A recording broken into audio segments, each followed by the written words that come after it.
41st President of the United States. George H.W. Bush, 1989 to 1993. January 20, 1989 to January 20, 1993. Part 3. Meanwhile, the Democratic Party nominated Governor Michael Dukakis, known for presiding over an economic turnaround in Massachusetts. Leading in the general election polls against Bush, Dukakis ran an ineffective, low-risk campaign. The Bush campaign attacked Dukakis as an unpatriotic liberal extremist and seized on the Willie Horton case, in which a convicted felon from Massachusetts raped a woman while on a prison furlough, a program Dukakis supported as governor. The Bush campaign charged that Dukakis presided over a revolving door that allowed dangerous convicted felons to leave prison. Dukakis damaged his own campaign with a widely mocked ride in an M1 Abrams tank and poor performance at the second presidential debate. Bush also attacked Dukakis for opposing a law that would require all students to recite the Pledge of Allegiance. The election is widely considered to have had a high level of negative campaigning, though political scientist John Geer has argued that the share of negative ads was in line with previous presidential elections. Bush defeated Dukakis by a margin of 426 to 111 in the Electoral College, and he took 53.4% of the national popular vote. Bush ran well in all the major regions of the country, but especially in the South. He became the fourth sitting vice president to be elected president and the first to do so since Martin Van Buren in 1836 and the first person to succeed a president from his own party via election since Herbert Hoover in 1929. In the concurrent congressional elections, Democrats retained control of both houses of Congress. Bush's first major appointment was that of James Baker as Secretary of State. Leadership of the Department of Defense went to Dick Cheney, who had previously served as Gerald Ford's chief of staff and would later serve as vice president under his son George W. Bush. Jack Kemp joined the administration as Secretary of Housing and Urban Development, while Elizabeth Dole, the wife of Bob Dole and a former Secretary of Transportation, became the Secretary of Labor under Bush. Bush retained several Reagan officials, including Secretary of the Treasury Nicholas F. Brady, Attorney General Dick Thornburgh, and Secretary of Education Lauro Cavazos. New Hampshire Governor John Sununu, a strong supporter of Bush during the 1988 campaign, became Chief of Staff. Brent Scowcroft was appointed as the National Security Advisor, a role he had also held under Ford. During the first year of his tenure, Bush paused Reagan's détente policy toward the Soviet Union. Bush and his advisors were initially divided on Gorbachev. Some administration officials saw him as a democratic reformer, but others suspected him of trying to make the minimum changes necessary to restore the Soviet Union to a competitive position with the United States. In 1989, all the communist governments collapsed in Eastern Europe. Gorbachev declined to send in the Soviet military, effectively abandoning the Brezhnev Doctrine. The U.S. was not directly involved in these upheavals, but the Bush administration avoided gloating over the demise of the Eastern Bloc to avoid undermining further democratic reforms. Bush and Gorbachev met at the Malta Summit in December 1989. Though many on the right remained wary of Gorbachev, Bush came away believing that Gorbachev would negotiate in good faith. For the remainder of his term, Bush sought cooperative relations with Gorbachev, believing he was the key to peace. The primary issue at the Malta Summit was the potential reunification of Germany. While Britain and France were wary of a reunified Germany, Bush joined German Chancellor Helmut Kohl in pushing for German reunification. Bush believed that a reunified Germany would serve American interests. After extensive negotiations, Gorbachev agreed to allow a reunified Germany to be a part of NATO, and Germany officially reunified in October 1990 after paying billions of marks to Moscow. Gorbachev used force to suppress nationalist movements within the Soviet Union itself. A crisis in Lithuania left Bush in a difficult position, as he needed Gorbachev's cooperation in the reunification of Germany and feared that the collapse of the Soviet Union could leave nuclear arms in dangerous hands. The Bush administration mildly protested Gorbachev's suppression of Lithuania's independence movement but took no action to intervene directly. Bush warned independence movements of the disorder that could come with secession from the Soviet Union. In a 1991 address that critics labeled the Chicken Kiev speech, he cautioned against suicidal nationalism. In July 1991, Bush and Gorbachev signed the Strategic Arms Reduction Treaty, START-I, treaty, in which both countries agreed to cut their strategic nuclear weapons by 30%. In August 1991, hardline communists launched a coup against Gorbachev. While the coup quickly fell apart, it broke the remaining power of Gorbachev and the Central Soviet government. Later that month, Gorbachev resigned as General Secretary of the Communist Party, and Russian President Boris Yeltsin ordered the seizure of Soviet property. Gorbachev clung to power as the President of the Soviet Union until December 1991, when the Soviet Union dissolved. 15 states emerged from the Soviet Union, and of those states, Russia was the largest and most populous. Bush and Yeltsin met in February 1992, declaring a new era of friendship and partnership. In January 1993, Bush and Yeltsin agreed to START-II, which provided for further nuclear arms reductions on top of the original START treaty. Through the late 1980s, the U.S. provided aid to Manuel Noriega, the anti-communist leader of Panama. Noriega had long-standing ties to United States intelligence agencies, including during Bush's tenure as Director of Central Intelligence, and was also deeply involved in drug trafficking. In May 1989, Noriega annulled the results of a Democratic presidential election in which Guillermo Endara had been elected. Bush objected to the annulment of the election and worried about the status of the Panama Canal with Noriega still in office. Bush dispatched 2,000 soldiers to the country, where they began conducting regular military exercises violating prior treaties. After Panamanian forces shot a U.S. serviceman in December 1989, Bush ordered the United States invasion of Panama, known as Operation Just Cause. The invasion was the first large-scale American military operation unrelated to the Cold War in more than 40 years. American forces quickly took control of the Panama Canal Zone and Panama City. Noriega surrendered on January 3, 1990, and was quickly transported to a prison in the United States. 23 Americans died in the operation, while another 394 were wounded. Noriega was convicted and imprisoned on racketeering and drug trafficking charges in April 1992.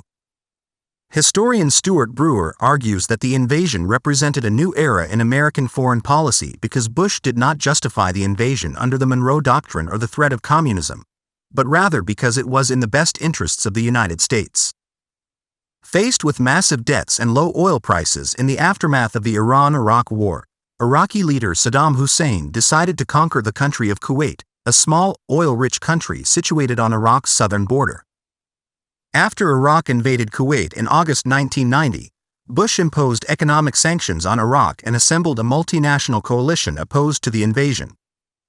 Some in the administration feared that a failure to respond to the invasion would embolden Hussein to attack Saudi Arabia or Israel.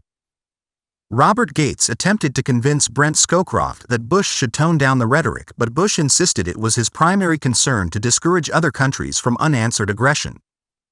Bush also wanted to ensure continued access to oil, as Iraq and Kuwait collectively accounted for 20% of the world's oil production, and Saudi Arabia produced another 26% of the world's oil supply. At Bush's insistence, in November 1990, the United Nations Security Council approved a resolution authorizing the use of force if Iraq did not withdraw from Kuwait by January 15, 1991. Gorbachev's support and China's abstention helped ensure passage of the United Nations resolution. Bush convinced Britain, France, and other nations to commit soldiers to an operation against Iraq. He won important financial backing from Germany, Japan, South Korea, Saudi Arabia, and the United Arab Emirates. In January 1991, Bush asked Congress to approve a joint resolution authorizing a war against Iraq. Bush believed that the United Nations resolution had already provided him with the necessary authorization to launch a military operation against Iraq. Still, he wanted to show that the nation was united behind military action. Despite the opposition of a majority of Democrats in both the House and the Senate, Congress approved the authorization for use of military force against Iraq resolution of 1991. After the January 15 deadline passed without an Iraqi withdrawal from Kuwait, U.S. and coalition forces conducted a bombing campaign that devastated Iraq's power grid and communications network and resulted in the desertion of about 100,000 Iraqi soldiers.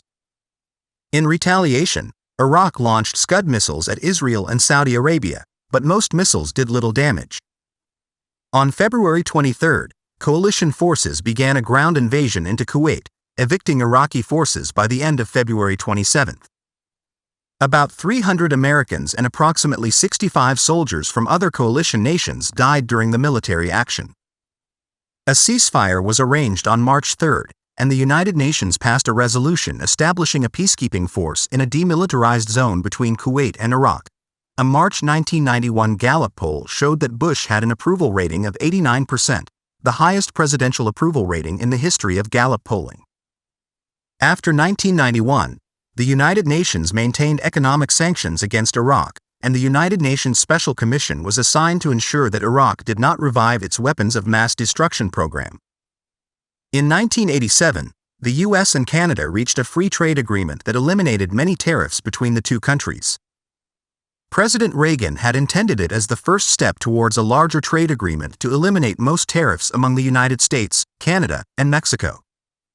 The Bush administration, along with the progressive conservative Canadian Prime Minister Brian Mulroney, spearheaded the negotiations of the North American Free Trade Agreement, NAFTA, with Mexico. In addition to lowering tariffs, the proposed treaty would affect patents, copyrights, and trademarks. In 1991, Bush sought fast-track authority, which grants the president the power to submit an international trade agreement to Congress without the possibility of amendment. Despite congressional opposition led by House Majority Leader Dick Gephardt, both houses of Congress voted to grant Bush fast-track authority. NAFTA was signed in December 1992, after Bush lost re-election, but President Clinton won ratification of NAFTA in 1993. NAFTA was controversial for its impact on wages, jobs, and overall economic growth. In 2020, it was replaced entirely by the United States-Mexico-Canada Agreement, USMCA. The U.S. economy had generally performed well since emerging from recession in late 1982, but it slipped into a mild recession in 1990. The unemployment rate rose from 5.9% in 1989 to a high of 7.8% in mid-1991. Large federal deficits, spawned during the Reagan years, rose from $152.1 billion in 1989 to $220 billion for 1990. The $220 billion deficit represented a threefold increase since 1980. As the public became increasingly concerned about the economy and other domestic affairs, Bush's well-received handling of foreign affairs became less of an issue for most voters. Bush's top domestic priority was to end federal budget deficits, which he saw as a liability for the country's long-term economic health and standing in the world. As he was opposed to major defense spending cuts and had pledged not to raise taxes, the president had major difficulties in balancing the budget. Bush and congressional leaders agreed to avoid major changes to the budget for fiscal year 1990, which began in October 1989. However, both sides knew spending cuts or new taxes would be necessary for the following year's budget to avoid the draconian automatic domestic spending cuts required by the Gramm-Rudman-Hollings Balanced Budget Act of 1987. Bush and other leaders also wanted to cut deficits because Federal Reserve Chair Alan Greenspan refused to lower interest rates and thus stimulate economic growth unless the federal budget deficit was reduced. In a statement released in late June 1990, Bush said that he would be open to a deficit reduction program which included spending cuts, incentives for economic growth, budget process reform, as well as tax increases. To fiscal conservatives in the Republican Party, Bush's statement represented a betrayal, and they heavily criticized him for compromising so early in the negotiations. In September 1990, Bush and congressional Democrats announced a compromise to cut mandatory and discretionary programs funding while raising revenue, partly through a higher gas tax. The compromise additionally included a pay-as-you-go provision that required that new programs be paid for at the time of implementation. House Minority Whip Newt Gingrich led the conservative opposition to the bill, strongly opposing any form of tax increase. Some liberals also criticized the budget cuts in the compromise, and in October, the House rejected the deal, resulting in a brief government shutdown. Without the strong backing of the Republican Party, Bush agreed to another compromise bill, this one more favorable to Democrats. The Omnibus Budget Reconciliation Act of 1990, OBRA 90, enacted on October 27, 1990, dropped much of the gasoline tax increase in favor of higher income taxes on top earners. It included cuts to domestic spending, but the cuts were not as deep as those proposed in the original compromise. Bush's decision to sign the bill damaged his standing with conservatives and the general public, but it also laid the groundwork for the budget surpluses of the late 1990s. The disabled had not received legal protections under the landmark Civil Rights Act of 1964, and many faced discrimination and segregation by the time Bush took office. In 1988, Lowell P. Weicker Jr. and Tony Coelho introduced the Americans with Disabilities Act, which barred employment discrimination against qualified individuals with disabilities. The bill had passed the Senate but not the House and was reintroduced in 1989. Though some conservatives opposed the bill due to its costs and potential burdens on businesses, Bush strongly supported it, partly because his son, Neil, had struggled with dyslexia. After the bill passed both houses of Congress, Bush signed the Americans with Disabilities Act of 1990 into law in July 1990. The act required employers and public accommodations to make reasonable accommodations for disabled people while providing an exception when such accommodations imposed an undue hardship. Senator Ted Kennedy later led the congressional passage of a separate civil rights bill designed to facilitate launching employment discrimination lawsuits. In vetoing the bill, Bush argued that it would lead to racial quotas in hiring. In November 1991, Bush signed the Civil Rights Act of 1991, which was largely similar to the bill he had vetoed in the previous year. In August 1990, Bush signed the Ryan White Care Act, the largest federally funded program dedicated to assisting persons living with HIV/AIDS. Throughout his presidency, the AIDS epidemic grew dramatically in the U.S. and around the world, and Bush often found himself at odds with AIDS activist groups who criticized him for not placing a high priority on HIV/AIDS research and funding. Frustrated by the administration's lack of urgency on the issue, ACT-UP dumped the ashes of deceased HIV/AIDS patients on the White House lawn during a viewing of the AIDS quilt in 1992. By that time, HIV had become the leading cause of death in the U.S. for men aged 25 to 44. In June 1989, the Bush administration proposed a bill to amend the Clean Air Act. Working with Senate Majority Leader George J. Mitchell, the administration won passage of the amendments over the opposition of business-aligned members of Congress who feared the impact of tougher regulations. The legislation sought to curb acid rain and smog by requiring decreased emissions of chemicals such as sulfur dioxide, and was the first major update to the Clean Air Act since 1977. Bush also signed the Oil Pollution Act of 1990 in response to the Exxon Valdez oil spill. However, the League of Conservation Voters criticized some of Bush's other environmental actions, including his opposition to stricter auto mileage standards. Bush devoted attention to voluntary service to solve some of America's most serious social problems. He often used the 1,000 Points of Light theme to describe the power of citizens to solve community problems. In his 1989 inaugural address, Bush said, "I have spoken of 1,000 points of light, of all the community organizations that are spread like stars throughout the nation, doing good." During his presidency, Bush honored numerous volunteers with the Daily Point of Light Award, a tradition that his presidential successors continued. In 1990, the Points of Light Foundation was created as a nonprofit organization in Washington to promote this spirit of volunteerism. I stop at this point today. Until next time, stay curious, stay informed, and keep exploring the world's incredible stories. If you have any comments, I hope you contribute by writing. In order to develop the channel, soon we will publish Part 4. Thank you for watching.